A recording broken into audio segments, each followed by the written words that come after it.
Today I got a visit from my friend Carl, and he brought over part of his Timex computer collection. He will be showing off in this video while I ask him a few questions. Two computers that he has from Portugal that were not released here in America. That is the Timex Computer 2048 and the Timex Computer 2068. He also will be showing off a Timex Computer 1500 with a rare cartridge adapter. Enjoy the video. So I'm here with my friend Carl, and he lives local to me, and he's brought over a few of his computers to show off today here for viewers of Bally Alley, and he's a member of the TS 2068 group, and I just want him to talk about some of the computers he has here. These are rather rare to see here in America, and why don't you take it away, maybe point out to what we've got. Okay, Adam, well, first off, let's talk to about this one here. This is basically, it might look very familiar to a lot of us here in America, as the Timex Sinclair 2068. This one here is actually the Portuguese computer, the Timex Computer 2068, as it says up there, and it's a a PAL machine. But other than that, it's very similar to ours. It has the cartridge port, just like ours does. Although this cartridge port's a little bigger, so it can fit taller cartridges. And most of these came, I think, with an emulator cartridge that would put it into ZX Spectrum mode, so you could run all that UK software that was for the Spectrum. Other than that, it's basically, like I said, a 2068 from here. It's got the sound chip in there, the joystick ports, even the expansion bus is basically like the 2068 from America. So if you look on the I don't know how the camera's going to see this, kind of can.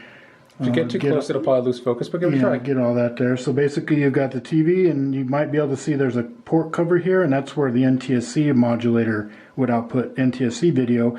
But since this is a PAL modulator, it's the way they're made is just over on this side, right? And then you have the power, same as the 2068, 15 volts, mic and ear, and of course your composite video out. Which is PAL, like you said. Right, which is PAL. And then, of course, we have, like I said, this one's got the, cartridge or the expansion port cover. But it's basically, from what I understand, it's the same thing as the 2068. Yeah, not like bus. This one over here. Right. Oh, I guess once we put this back, why don't you start talking about this one? Because people in America wouldn't be too familiar with that. Yeah, this one, as you can see, is basically, it's in the same case design. It's obviously a little thinner. It's not as tall and definitely not as deep. This one basically is a ZX Spectrum from Portugal. Here, hold on. Let me pause it here, and I will zoom in, and we can just look at that one in particular. Okay. So what is this computer? We were just talking about it a moment ago, but I thought maybe we'd try to zoom in. So this is the Timex Computer 2048. So basically it's a 48K Spectrum, right? But it's in the same case design as the Timex Sinclair 2068, right? Portugal just changed some stuff. They chopped the back off a little bit. It's not as tall as the 2068 is, and obviously it's missing, the cartridge port, right, which would go right here, which would be right there. But other than that, the case design is identical. So you still have a joystick port. Forward a bit. You still have a joystick port on here, right? It might be hard to see that. There you go, maybe a little bit.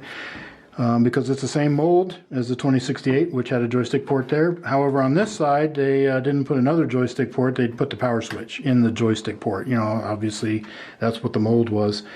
It does have a power button, or a power light, right, which we don't have on the other ones.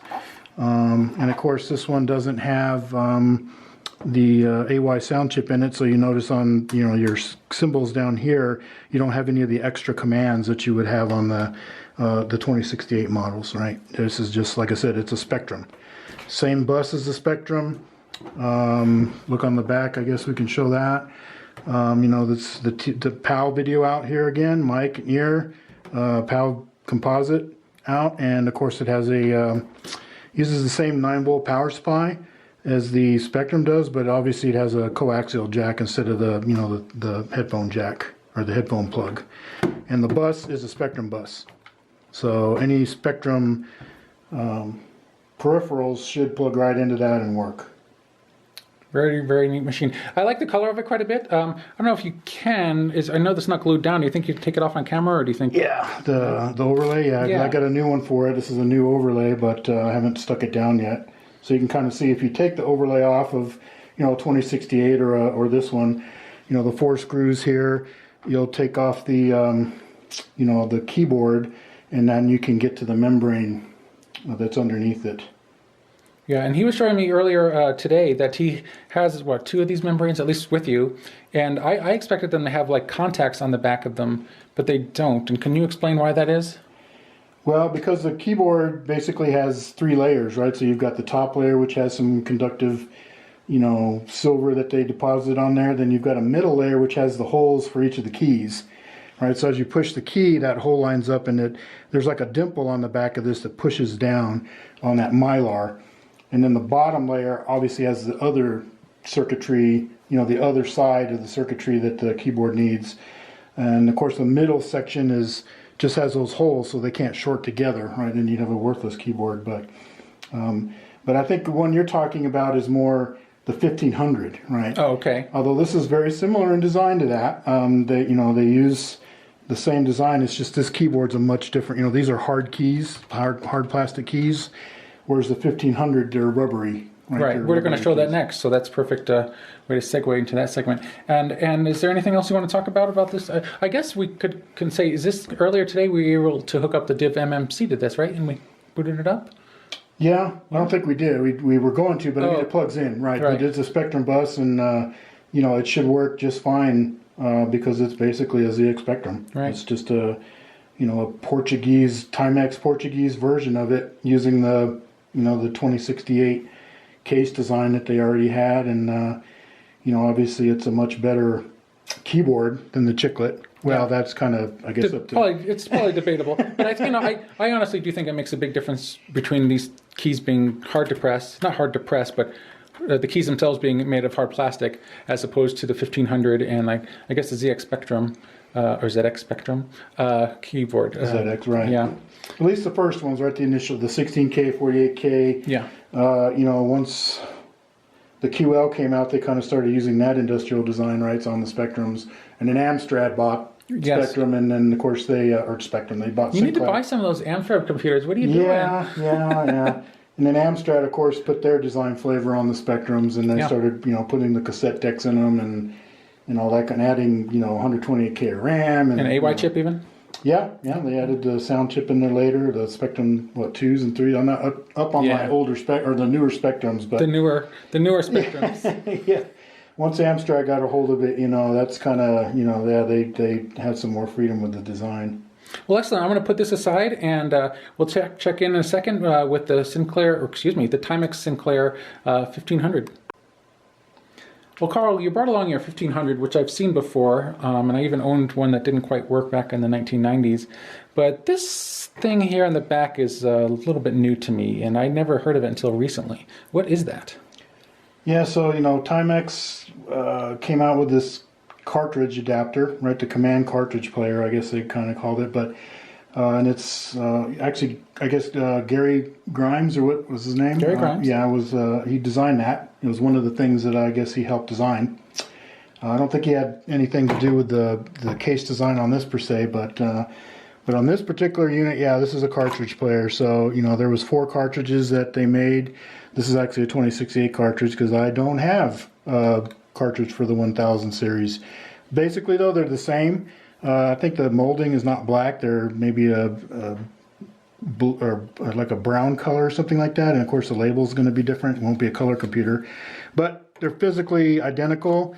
The card connector has this key here, and the key for this one's over here. So you can't plug 2068 cartridges into this and probably ruin it. Done on purpose, obviously. Right, done on purpose so that it's keyed, so you can't put cartridges interchangeably between the two systems.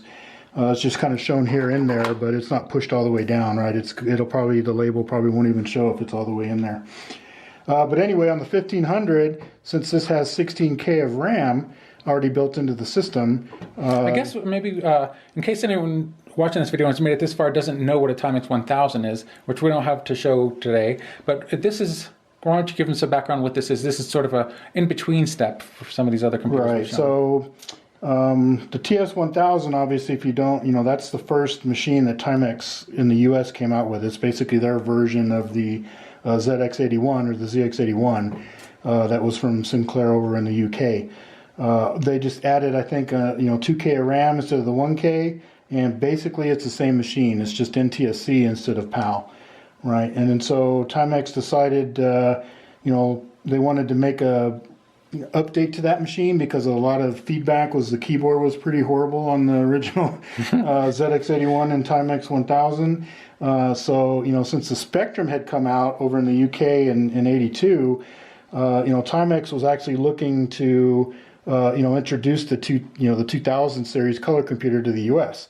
So basically, this is the case it would have been in, right? It would have said Timex Sinclair 2000. It's a silver case. It doesn't have the Spectrum or the Sinclair embossed plastic up there. It's silver, obviously, which is kind of what they were going for with that new design. I think the silver looks really sharp, actually. Yeah, it's a nice looking. It's kind of like a TRS-80s back then, were all silver and stuff like that too. So, and I think Gary was like saying it's more like stereo equipment was silver. So, anyway, basically, I think Timex designed this case. They did make some prototypes of the 2000, but this is basically a Spectrum ZX Spectrum 16K 48K case. Right, with the same Sinclair, so Sinclair designed the case, really, right? Well, Sinclair designed the case, but Timex came and, like I said, they put these like fake vent holes, right. and that is to know. I don't know if that's clear, but these are not actually vent holes. They just look like they're vent holes. Right. I don't know why. I mean, I guess they look cool. Right, and it's similar to what's on the 2068. Right, they kind of have these. Obviously they're not vent holes, but it's a similar kind of design. Right, I think it's just for aesthetics. Right. Yeah. And then you have the same kind of fake vent holes there on the 1510. Obviously much smaller and closer together. Matches really well. Yeah.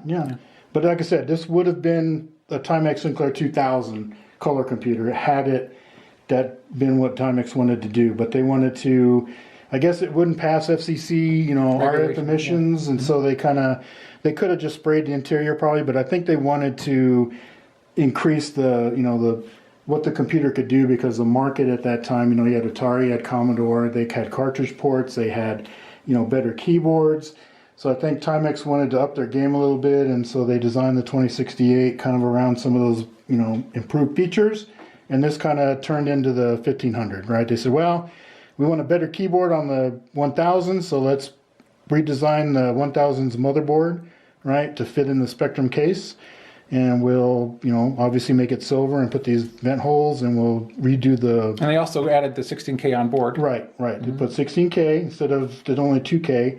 And then, we've got a spare one here, but this is the rubber for the 1500 specifically, right? The Spectrum one's obviously different, has different, legends and things like that on it because it's a totally different machine. Maybe you can show what the backside looks like?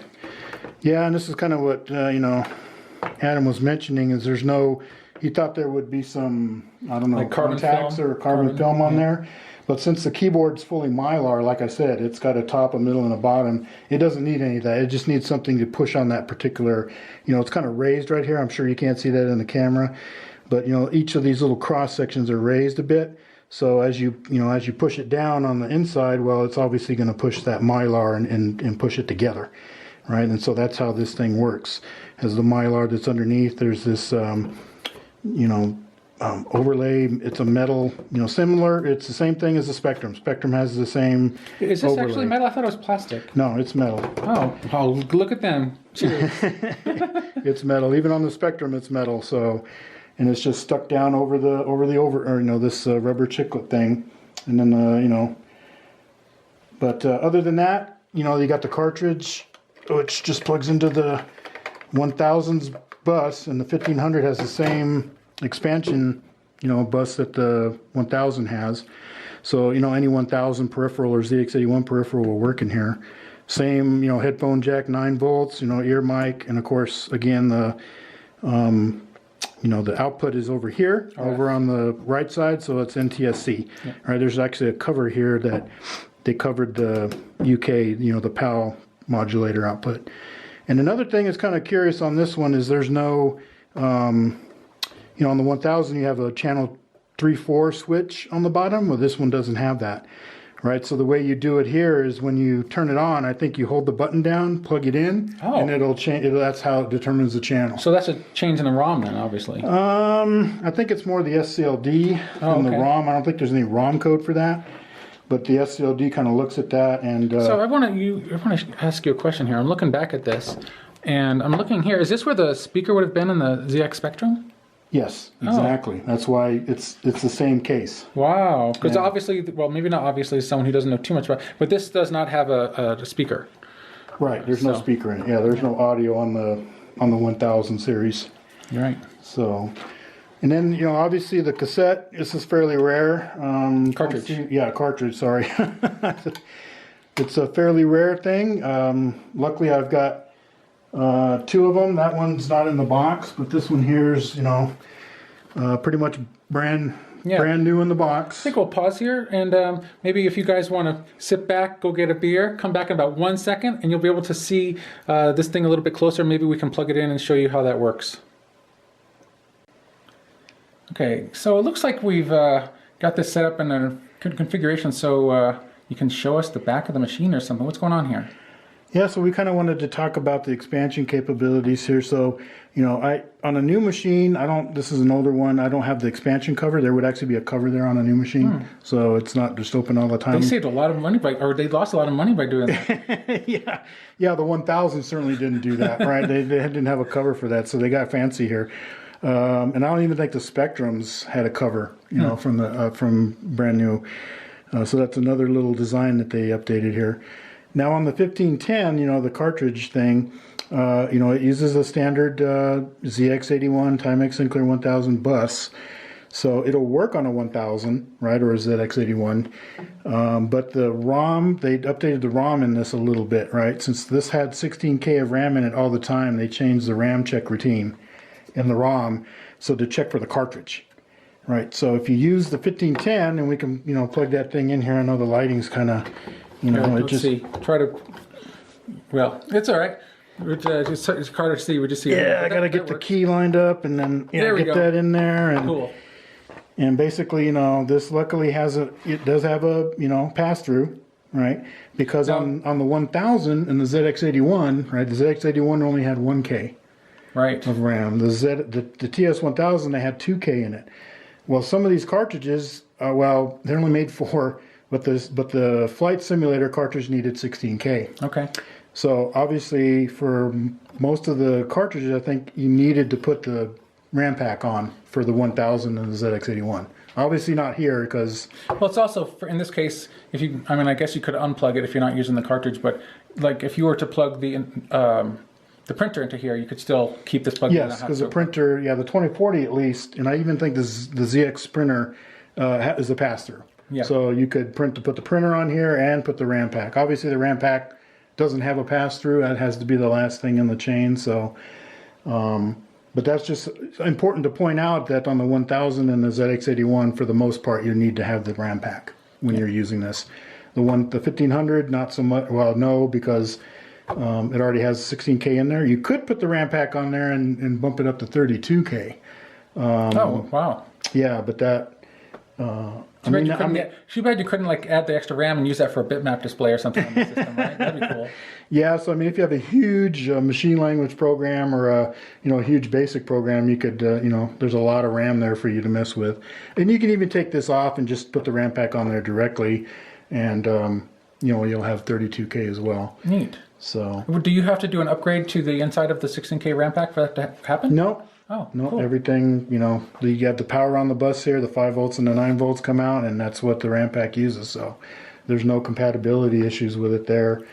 But again, this is kind of a rare, the cartridge player is pretty rare. Well, this thing is so rare that what I would like you to show everybody is what you have, because you have 2 of these, don't you? Yep, I have 2. So I have one that's in the box. Yes. So I'm going to make him break it out of the box on camera. It's not an unboxing per se. He's owned this for, how long have you owned that? I don't know. It's been probably a couple of years now. Well, and you bought these approximately the same time, but yes. One was more expensive than the other because you got some cardboard with it. Is that right? Yeah. Okay. Yeah, it came in the box. That was much more expensive.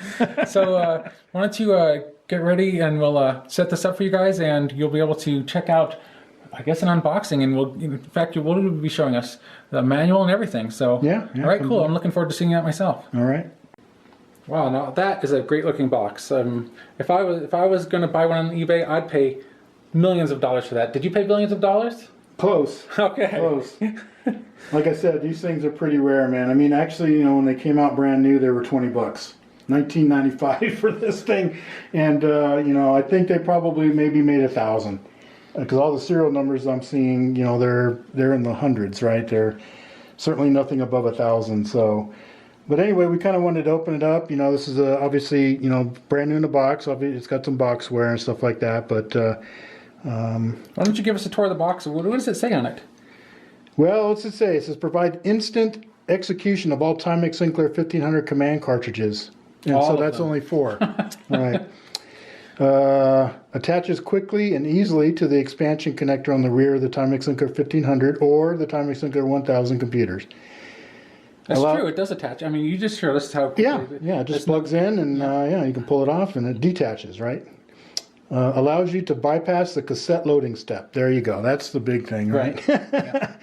And then the Timex Sinclair 1500 command cartridges provide up to 24K of instant programming power, or program power. So they could be up to 24K on there? I wonder. I guess so, because I don't know. I know like the flight simulator cartridge is a 16K cartridge, right? Okay, so but that was also available on all of the software is available on cassette. Yeah.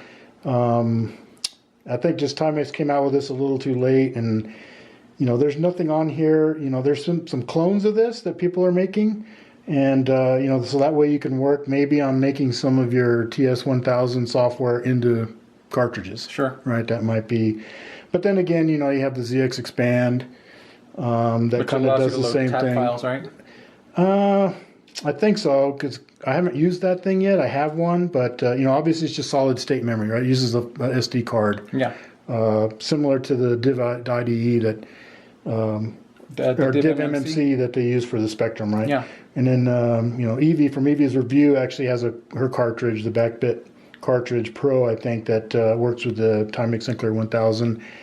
As well, and that's probably a better solution, because that actually comes up with a menu system, and you can select all kinds of programs off the SD card. Yeah, that's the way. We just watched one of her videos earlier today, and she was playing a really interesting. What was it? The racing game. It was basically just a strip of letters going down the middle of the screen. Yeah. So we'll open this thing up, and like I said, it's not much to this, but this is the way it came, and I'm having trouble even opening this thing up. The boxware isn't that bad, so yeah, it's just in here in this cardboard. This is like $150 cardboard, and in the $50 plastic. And there's that's a brand new one. I don't think this really has ever been used. Serial number. More in the box. Don't let the most. Oh yeah. Serial number 389, and that's actually made in Portugal. Yeah, made in Portugal. So go figure. Huh. Right, that's Timex was obviously big in Portugal. So here's actually the the instructions for this, and this is obviously it's already been scanned in and it's online. And the paper's a little that seems to be coming through on the camera. The paper's kind of yellowed. Yeah. Which happens with. And this came out in 1983. Is that right? Yeah, that's what it looks like. Copyright 1983. So same time, I'm sure that the 1500 came out. They probably came out with this pretty much the same time. In fact, I think there was a card that you got when you bought the 1500 that came with the computer that said, hey, we got these for sale for $20. That's neat. Yeah. Something I don't think we've mentioned is this has a reset on it, which I think is a neat feature. I mean, yeah, they added the reset because again, you couldn't reset the 1000, right? So that's just a convenient way to, instead of pulling the power on the dang thing all the time. That's probably, it doesn't seem to hurt it, right? They're still around today working. Yeah, mine wasn't. Mine was dead. Oh, okay. Well, maybe if you had a reset switch, you would still be working today. But again, here's the 1510. We don't really have a lot of video or coverage of this product here in the U.S. I know there's some. I think it's pretty sweet. I'm going to try to, well, do this really technical trick here, and I'm going to zoom in live, okay? Let's see what we got here. We're going to just try to, there we go. It's a little bit closer. Nothing spectacular, but I would like to kind of show the, this box cost, more than this thing did. So, Carl, you have a great collection, and I just want you to be able to show this little bit off of it. And he's also got a whole bunch of other neat bits and bobs that are like homebrew things that hopefully he'll put together one of these days. But thanks for sharing stuff on my channel, and maybe you can make some of your own videos and show some of the stuff too. Yeah, I'll probably do that too. Like I said, there are clones of this, and I've bordered some boards and things like that, and I'm trying to figure out how to get the software onto solid state, right? How do you, because the way that Timex did it, like I said, there's some header bytes, on those cartridges. Oh, I see what you're saying. Right, and so you gotta, okay, I can make it auto start, I can make it see that there's a cartridge there, but exactly where does it need to start? Things like that. Where the 2068, that's pretty well documented with the AROS and the LROS stuff.